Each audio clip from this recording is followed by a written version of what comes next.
সামনেই উল্টো রথ উপলক্ষে জগন্নাথ মহাপ্রভুর 56 ভোগের মধ্যে আজ আমি করে দেখাবো তার প্রিয় কণিকা। এটি 56 ভোগের মধ্যে অন্যতম। চলুন আপনাদের সঙ্গে এটা কিভাবে তৈরি করতে হয় আমরাও দেখে নিই।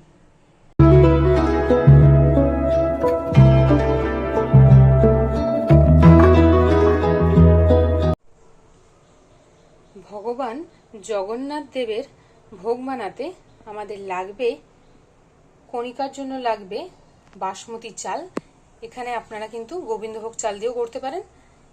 কাজু, কিশমিশ, চিনি, নুন, শাহি গরম মশলা, তেজপাতা, ছোট এলাচ, লবঙ্গ, দারচিনি, গোটা গোলমরিচ আর আরও কিছুটা দারচিনি লাগবে, 2 জায়গায় ব্যবহার হবে। আর রান্নাটা সম্পূর্ণ হবে ঘিতে। চালটাকে আমি 3-4 বার করে ভালো করে ধুয়ে নিয়ে আর আধ ঘন্টার জন্য জল দিয়ে ভিজিয়ে রেখে দিয়েছি। আধ ঘন্টা হয়ে গেছে, চালটা অনেকটাই ফুলে গেছে। এবার আমরা এটাকে ছাঁকনিতে ঢেলে জলটা ঝরিয়ে নেব। এবার একটা ফ্রাইং প্যান নিয়ে নিয়েছি, এতে দিয়ে দেবো 4 চামচ ঘি।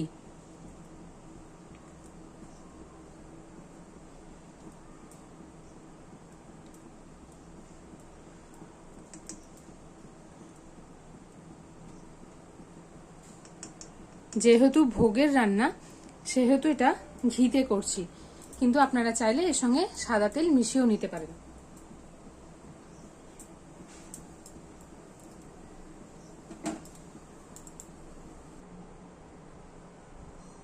ঘিটা গরম হয়ে গেছে। এবার ফোড়নের জন্য আমি যেই তেজপাতা, ছোট এলাচ, লবঙ্গ, দারচিনি আর গোটা গোলমরিচ রেখেছিলাম সেটা দিয়ে দেবো। এটা দিয়ে ভালো করে ভেজে নেব।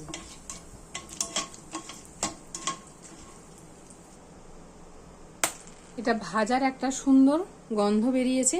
এবারে এর মধ্যে দিয়ে দেবো কাজু আর কিশমিশ। এটা দিয়েও ভালো করে ভেজে নেব।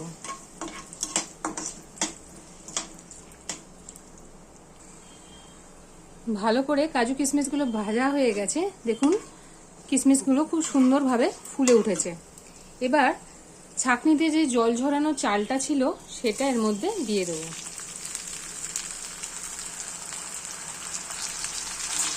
দিয়ে ভালো করে এটাকে ভাজবো।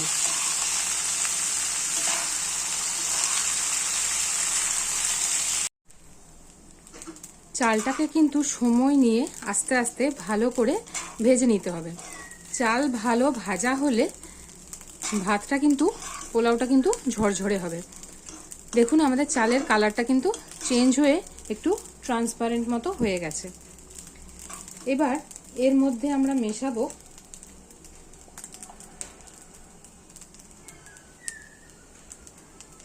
এবার দিয়ে দিচ্ছি 1/2 চামচ দারচিনির গুঁড়ো। যে দারচিনিটা আমি প্রথমেই দেখিয়েছিলাম, এটা সেই দারচিনির গুঁড়ো। আর এছাড়া দেবো 1 চামচ গোলমরিচ গুঁড়ো। আর তার সঙ্গে দিয়ে দিতে হবে 1/2 চামচ শাহি গরম মশলা।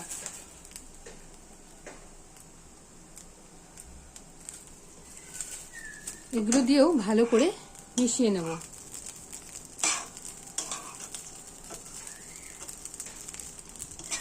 ভোগের 56 ভোগের যে কণিকা আমি রান্না করছি, এই রান্নাতে জগন্নাথ দেবের ভোগে কাঁচা লঙ্কা বা গুঁড়ো লঙ্কার ব্যবহার হয় না। সেই জন্য আমরা এখানে ব্যবহার করি গোলমরিচ। এটা দিয়ে ভালো করে মিশিয়ে নিলাম। এরপর দিয়ে দেব পরিমাণ মতো নুন, তবে এখানে সন্দক নুনই ব্যবহার হয়।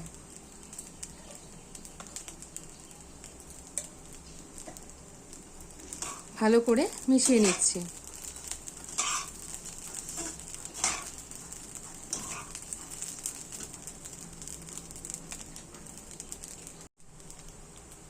আমার সব উপকরণ ভালো করে মেশানো হয়ে গেছে।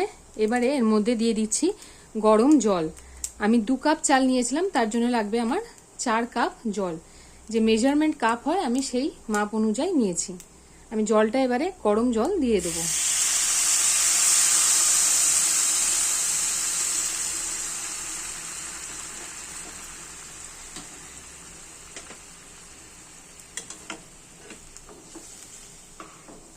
হালকা হাতে নেড়ে এটাকে এবার আমি ঢাকা চাপা দিয়ে রেখে দেব। 10 মিনিট চাপা দিলাম। 6 মিনিট মতো হয়ে গেছে। এবার একবার ঢাকাটা খুলে আমরা চেক করে নেব। জল কিন্তু অনেকটাই শুকিয়ে গেছে।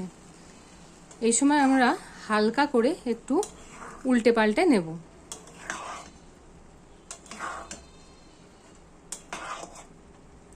এই সময় দিয়ে দেবো চিনি। 1/4 কাপ মতো চিনি আমি দিচ্ছি।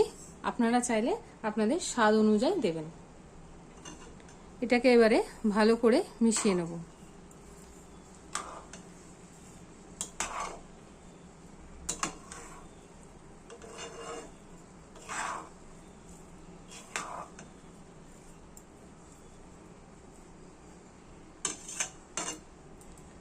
আরও 5 মিনিট চাপা দিয়ে রাখছি লো ফ্লেমে।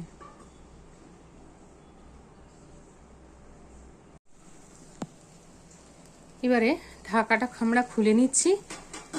দেখুন আমাদের জলটা মোটামুটি শুকিয়েই এসছে। খুব হালকা হাতে এই সময় একটু নেড়ে চেড়ে নেবেন। গ্যাসটা অফ করে দিচ্ছি। এবার লাস্টে ওপর থেকে আরও 1 চামচ ঘি ছড়িয়ে স্ট্যান্ডিং টাইমে রেখে দিতে হবে।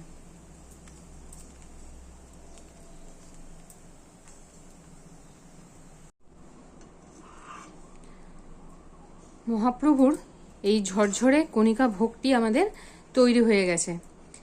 15 মিনিটের জন্য আমি স্ট্যান্ডিং টাইমে রেখেছিলাম। দেখুন চালগুলো কিন্তু একদমই ঝরঝরে আছে। আপনি কিন্তু বাসমতি চালে করেছি, আপনারা চাইলে এখানে গোবিন্দভোগ চাল দিয়েও করতে পারেন। জগন্নাথ প্রভুর 56 ভোগের অন্যতম ভোগ কণিকা আমাদের তৈরি হয়ে গেছে। খুব সহজ কিন্তু এই পদটি। বাড়ি থাকা কয়েকটা জিনিস দিয়ে কিন্তু হয়েও যায়।